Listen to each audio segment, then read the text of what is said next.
চলমান যুদ্ধবিরতি ভেঙে ভারত ফের হামলা চালাতে পারে সতর্কতা দিয়েছেন পাকিস্তানের প্রতিরক্ষা মন্ত্রী খাজা আসিফ। সেই সঙ্গে তিনি বলেছেন, ভারতের পক্ষ থেকে উস্কানি এলে তার শক্ত জবাব দেবে পাকিস্তান। বুধবার পাকিস্তানি সংবাদ মাধ্যম জিও নিউজকে দেওয়া এক সাক্ষাৎকারে আসিফ বলেন, পাকিস্তান অযৌক্তিক হামলার জেরে ভারতের প্রধানমন্ত্রী নরেন্দ্র মোদী তার রাজনৈতিক মূলধন হারিয়েছেন। বিরোধী রাজনৈতিক দলগুলোর তীব্র সমালোচনার কারণে বর্তমানে তিনি নিজের দেশের রাজনীতিতে কোণঠাসা অবস্থায় আছেন এবং নিজের ভাবমূর্তি পুনরুদ্ধার করতে তিনি এখন মরিয়া। ফলে এই অবস্থায় তিনি ফের পাকিস্তানে হামলার নির্দেশ দেবেন এমন আশঙ্কা যথেষ্ট পরিমাণে রয়েছে।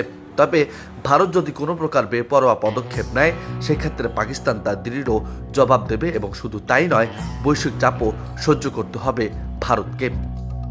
তিনি আরও বলেন, এখানে আরও একটি কথা বলবো, যুদ্ধবিরতির জন্য পাকিস্তানের উপর কোনো বৈশ্বিক চাপ কাজ করেনি। যুক্তরাষ্ট্র এবং অন্যান্য মিত্ররাষ্ট্র এ প্রস্তাব দিয়েছে, সমর্থন করেছে এবং এ কারণেই আমরা যুদ্ধবিরতিতে রাজি হয়েছি। এখন ভারতের মিত্রদের উচিত হবে মোদীকে যে কোনো প্রকার বেপরোয়া সিদ্ধান্ত নেওয়া থেকে বিরত রাখা। গত 22 এপ্রিল ভারতের জম্মু কাশ্মীর রাজ্যের অনন্তনাগ জেলার পেহেলগামে বৈশরণ উপত্যকায় হামলা চালিয়ে 26 জন পর্যটককে স্বয়ংক্রিয় রাইফেল দিয়ে হত্যা করে একদল সন্ত্রাসী। নিহত এই পর্যটকদের সবাই পুরুষ এবং অধিকাংশই হিন্দু ধর্মাবলম্বী। এরপর থেকে শুরু হয় ভারত পাকিস্তান উত্তেজনা।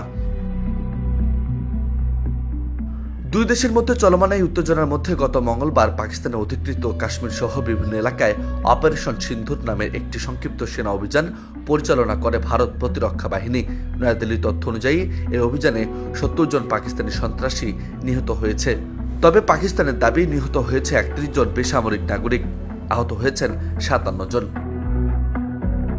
ভারতীয় প্রতিরক্ষা বাহিনীর অপারেশন সিন্দুরের 3 দিনের মধ্যে অপারেশন বুন-ইয়ামুন মারসুস শুরু করে পাকিস্তান।